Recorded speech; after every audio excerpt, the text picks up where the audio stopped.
بسم اللہ الرحمن الرحیم یا بنی آدم قد انزلنا علیکم لباسا یواری سوآتکم وریشا۔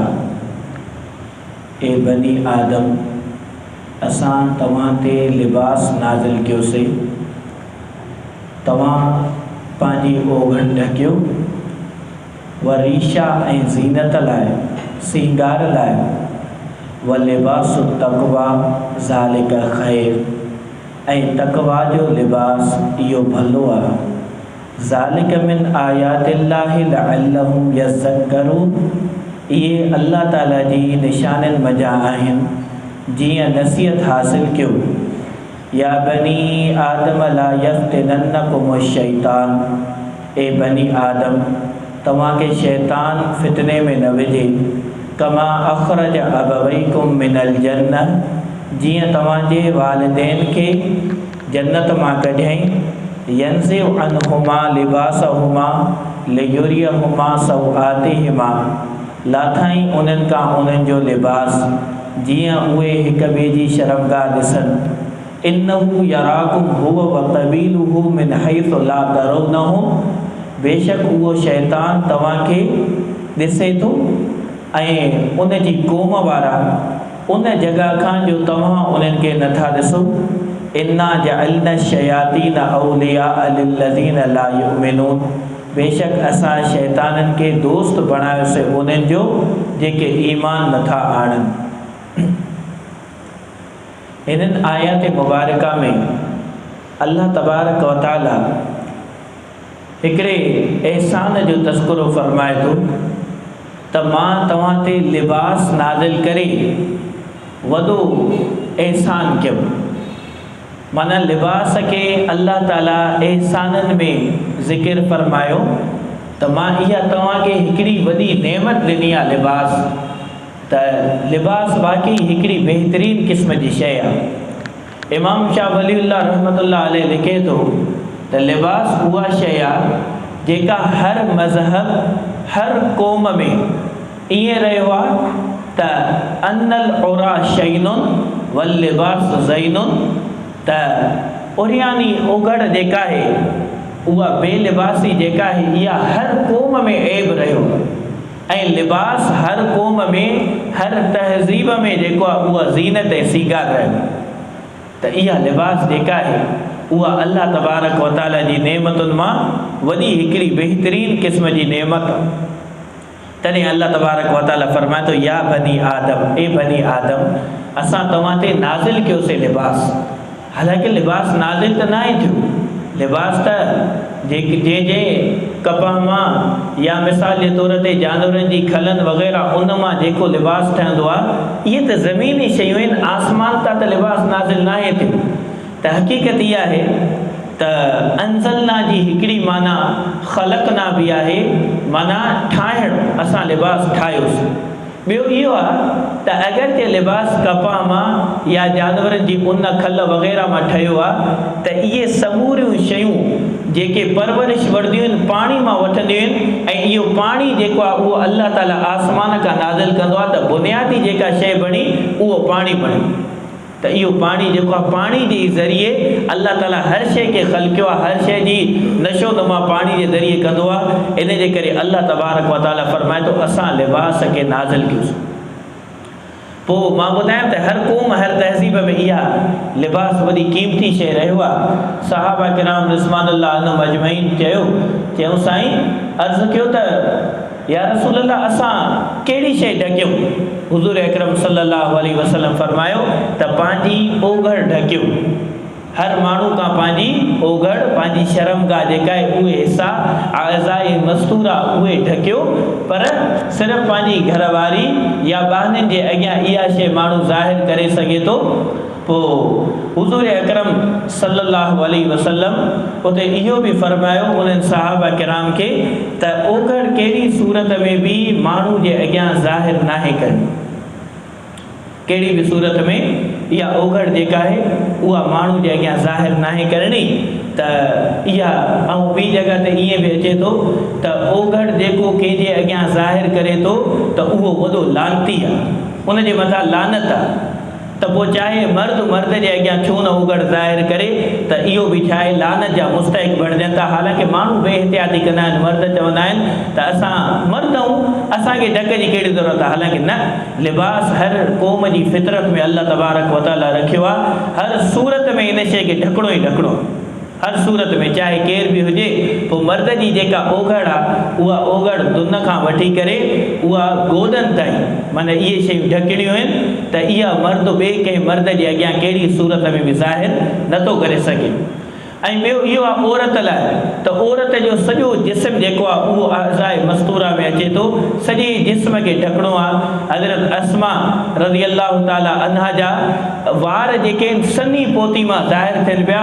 हुज़ूर अकरम सल्लल्लाहु अलैहि वसल्लम फरमाए त हे तव्हां छा कयो आहे, हे तव्हां छा कयो आहे जो तव्हांजा वार जेके आहिनि उहे ज़ाहिर थींदा. हालांकि जेका बि छोकिरी बालिग़ थिए उन जे जिस्म जो कोई उज़्व बि ज़ाहिर न थिए, कोई उज़्व भी ज़ाहिर न थिए. हालांकि ॾिसो अॼोके वक़्त में पोती भी इस्तेमालु न आहे थी, पोती भी इस्तेमालु न थी. ऐं इहा अजीब शइ इहा आहे त तन्हाई में भी माण्हू खे पंहिंजी ओगड़ ढकणी आहे, जेका पोइ हिते हदीस मुबारका ॿुधायूं.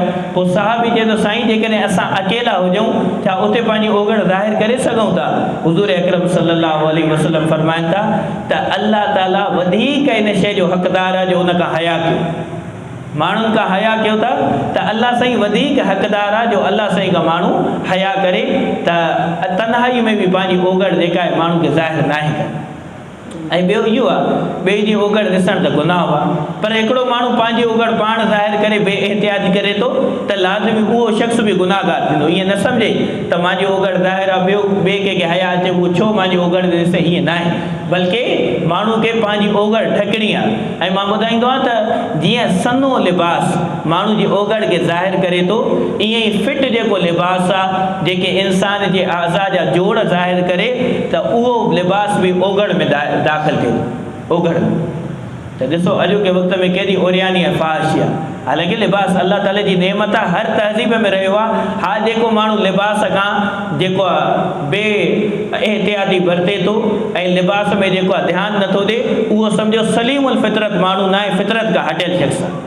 त अल्लाह तबारक व ताला फरमाए थो असां लिबास तव्हां ते नाज़िल कयोसीं जीअं तव्हां पंहिंजी ओगड़ ढकियो. उहा रीशा ऐं इहो लिबास जेको आहे सींगार ऐं ज़ीनत बि आहे. लिबास में इहा शइ आहे माण्हू खे जेतिरो सुठो लिबास मुयसर ते मुहैया थिए त उहो सुठो लिबास पाए ऐं हल्को सादो लिबास पाए थो, इन जी बि गुंजाइश आहे. शर्त इहो आहे त मेरो न हुजे, मेराण ते शैतान छिकिजी ईंदो आहे.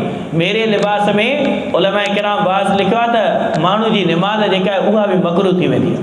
त मेरो लिबास जेको आहे माण्हू उन खां एहतियात करे मेरो लिबास न पाए ऐं उन ते शैतान जो असरु जेको आहे उहो जल्दी थींदो आहे. त बहरहाल त लिबास सींगार लाइ भले महांगो हुजे ऐं कहिड़े बि क़िस्म जो हुजे, जंहिंजी ममानियत शरीयत में न आई आहे, कहिड़े बि रंग जो हुजे माण्हू उहो लिबास पाए सघे थो सवाइ रेशम जे लिबास खां. छो त कुझु शयूं दुनिया में हराम आहिनि, जन्नत में हलाल आहिनि. जन्नत में माण्हू जो लिबास रेशम जो हूंदो ऐं दुनिया में रेशम हराम आहे. अहिड़े नमूने मुंडी सोन जी या 4.5 माशा खां वधीक जेका चांदी जी मुंडी आहे, या मिसाल जे तौर ते जेका मुंडी लोह पितल वग़ैरह जी आहे, उहा सभु मर्द ते हराम आहिनि ऐं जन्नत में इहे शयूं हलाल थी वेंदियूं. दुनिया में इहे शयूं मर्द लाइ हराम आहिनि. शराब मर्द लाइ दुनिया में हराम ऐं जन्नत जो जेको शराब आहे उहो हलाल. त जन्नत जो माहौल अलॻि आहे, दुनिया जो माहौल जेको आहे उहो अलॻि आहे. त दुनिया में अल्लाह ताला लिबास खे सींगार लाइ बि पैदा कयो आहे. हुज़ूर अकरम सल्लल्लाहु अलैहि वसल्लम उम्दा क़िस्म जो महांगो लिबास बि पातो आहे ऐं हुज़ूर अकरम सल्लल्लाहु अलैहि वसल्लम सस्तो ऐं सादा लिबास बि पातो आहे, इस्तेमालु कयो आहे. ऐं जंहिं माण्हू खे अल्लाह ताला जेका हैसियत ॾे थो उहा हैसियत ज़ाहिर करे उन टाइप जो लिबास पाए. हिकिड़ो साहबी आयो अची करे पाण करीब सल्लल्लाहु अलैहि वसल्लम जी महफ़िल में वेठो, कपिड़ा जेके आहिनि फाटल पुराणा मेरा सेरा ऐं वारनि में जेको आहे उहो मिटी भरी पई आहे. हुज़ूर अकरम सल्लल्लाहु अलैहि वसल्लम फरमाइस तोखे भला फणी मड़ी न आहे छा, तेल वेल न आहे छा जो तूं इस्तेमालु करे, साबुण वग़ैरह काशे नथी? चवणु लॻो साईं अल्लाह साईं जा गंज आहिनि, अल्लाह साईं जा गंज आहिनि, बानियूं आहिनि, उठ आहिनि, ॾाचियूं आहिनि, खोड़ माल आहे मूंखे, अल्लाह ताला जो गंज आहे. त हुज़ूर अकरम सल्लल्लाहु अलैहि वसल्लम फरमाइस जॾहिं अल्लाह साईं जो गंज थी त उहा नेमत ज़ाहिर बि कर पाण ते, ज़ाहिर बि कर. त अल्लाह ताला नेमत ॾे थो त उहा नेमत माण्हू पाण ते ज़ाहिर करे. पोइ अल्लाह ताला फरमाए थो व लिबास तक़वा, तक़वा जो लिबास ज़ालिक ख़ैर, इहो बहितर आहे। जीअं इंसान पाण खे साफ़ सुथरो ज़ाहिरी एतबार सां रखे थो, अहिड़े नमूने इंसान लाइ हुकुम आहे त इंसान पंहिंजे अंदर खे बि पाक रखे, पंहिंजे अंदरि परहेज़गारी पैदा करे। पोइ अल्लाह ताला फरमाए थो ज़ालिक मिन आयातिल्लाह, इहे अल्लाह ताला जूं निशानियूं आहिनि, लअल्लहुम यज़क्करून, जीअं तव्हां नसीहत हासिल कयो। या बनी आदम ला यफ्तिनन्नकुम शैतान, अल्लाह ताला फरमाए थो शैतान खां होशियार रहो, शैतान तव्हांजो दुश्मन आहे, तव्हांखे फितने में न विझे। कमा अखरज अबवैकुम मिनल जन्नह, जीअं तव्हांजे वालिदैन खे जन्नत मां कढे, छो त सबब त शैतान बणियो न, कढियो त अल्लाह साईं, पर सबब शैतान बणियो। ऐं छा कयईं, यनज़िउ अनहुमा लिबासहुमा लियुरियहुमा सौआतिहिमा, त उन्हनि जो लिबास लाथाईं जीअं उन्हनि जी शर्म का ज़ाहिर ते हिक ॿिए जी शर्म का ॾिसनि। त शैतान इब्तिदा में ई माण्हू खे जेको आहे दर्स ॾे थो, बहकाए थो। असांजे जेको आहे हक़ीक़ी वालिद हज़रत आदम अलैहिस्सलाम ऐं हक़ीक़ी अम्मा बीबी हवा खे शैतान इब्तिदा में जेको नुक़सान में विधो, उहो लिबास जे ज़रिए विधो, त उनजो लिबास लहिराए त इंसान, शैतान मुंड में इहो चाहींदो आहे त इंसान फितरत खां हटी करे कमु करे। त हाणे ॾिसो उहो ई शैतान चालू हले थो पंहिंजूं उमूमन नीम बरहना अधु उघाड़ो लिबास माण्हू इस्तेमालु कनि था, चाहे मर्द आहे चाहे औरत आहे। त इहो शैतान जो इहो इब्तिदाई कमु हो, उहो हमिलो जेको शैतान उन वक़्तु कयो, उहे हमला अॼु बि करे। त अल्लाह ताला फरमाए थो इन खां बचो, इन्नहु यराकुम हुवा, शैतान तव्हांखे उन्हनि जॻहनि तां ॾिसे थो, व क़बीलु, ऐं पूरी टीम आहे शैतान जी, पूरी टीम आहे, मिन हैसु ला तरोनहुम, अहिड़ी जॻह खां जितां तव्हां उन्हनि खे नथा ॾिसो। अल्लाह ताला इन मख़लूक में, शैतान जिन्नाती मख़लूक आहे, इन मख़लूक में इहा ताक़त रखी आहे जो उहे माण्हू उनखे ॾिसी नथा सघनि। हा, कॾहिं कॾहिं कंहिं नांग जी, ॿिले जी, या कंहिं जानवर या कंहिं इंसान जे रूप में तव्हां ते अची सघनि था। इहा ताक़त अल्लाह ताला उन्हनि में रखी आहे। ईअं नथो चई सघे को माण्हू त ईअं नथा करे सघनि, हा इन्हनि में इहा ताक़त रखियल आहे।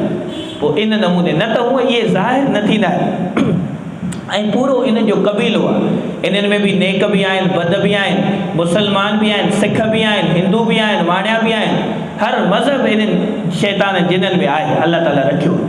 ऐं इहे रूप मटाए सघनि था। ग़ज़वाए खंदक जे मौक़े ते सहाबा किराम बीठा आहिनि। हिकिड़ो सहाबी आहे जंहिं नई शादी कई, हुज़ूर अकरम सल्लल्लाहु अलैहि वसल्लम का इजाज़त वरितईं, कि असांजी घर वारी नई शादी कई आहे, अकेली आहे, को सौदो सामान वठण वारो न आहे, महिरबानी कयो इजाज़त ॾियो त मां घर वञा। पाण करीम सल्लल्लाहु अलैहि वसल्लम फरमायसि ठीकु आहे वञ।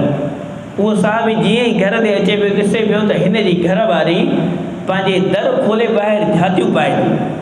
जल्दी में पंहिंजो नेज़ो सिधो कयईं ऐं चयईं त हीअ त बचियल न, नई मां शादी कई त मां घर खां ॿाहिरि झातियूं पाए थी। नेज़ो सिधो कयईं त मां हिनखे मारी न।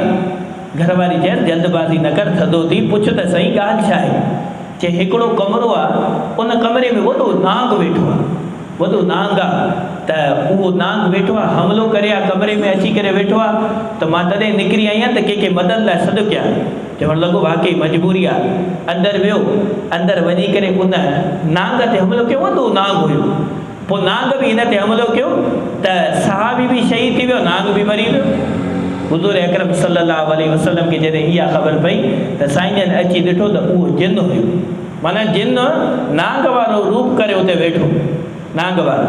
त पाण करीम सल्लल्लाहु अलैहि वसल्लम फरमायो जॾहिं बि तव्हां घर में नांग ॾिसो ऐं ख़ुशूसन अछे रंग जो, त उन नांग खे टे दफ़ा ख़बरदार कयो त बाबा जेको आहे हलियो वञ। जेकॾहिं टिनि दफ़नि खां पोइ नथो मुड़े, पोइ उनखे मारियो, पोइ उनखे मारियो। त इहे जेके नांग आहिनि, त जिन कॾहिं कॾहिं इन नांग जे रूप में जिन्हनि में इहा अल्लाह ताला ताक़त रखी आहे, त अल्लाह ताला फरमाए थो उहे तव्हांखे उन जॻह तां ॾिसनि था जितां तव्हां उन्हनि खे नथा ॾिसी सघो। पोइ अल्लाह ताला फरमाए थो इन्ना जअलना शयातीन औलिया लिल्लज़ीन ला युमिनून, असां शैताननि खे उन्हनि जो दोस्त बणायो आहे जेके ईमान नथा आणनि, जेके बेईमान आहिनि, बेईमान आहिनि। त उन्हनि ते अल्लाह ताला शैताननि खे मुसलत कयो आहे। त माण्हू इन जे लाइ हमेशह कोशिशि करे त जॾहिं शैतान ख़तरनाक दुश्मन आहे त पनाह बि उन अज़ीम ज़ात खां वठे, त उन जी सूरतूं अऊज़ु बिल्लाहि मिनश शैतानिर रजीम पढ़े, ला हौल वला कुव्वत इल्ला बिल्लाह, को बि बुरो ख़्यालु थिए माण्हू इहे शयूं पढ़े त अल्लाह ताला ज़रूरु उन जी मदद कंदो।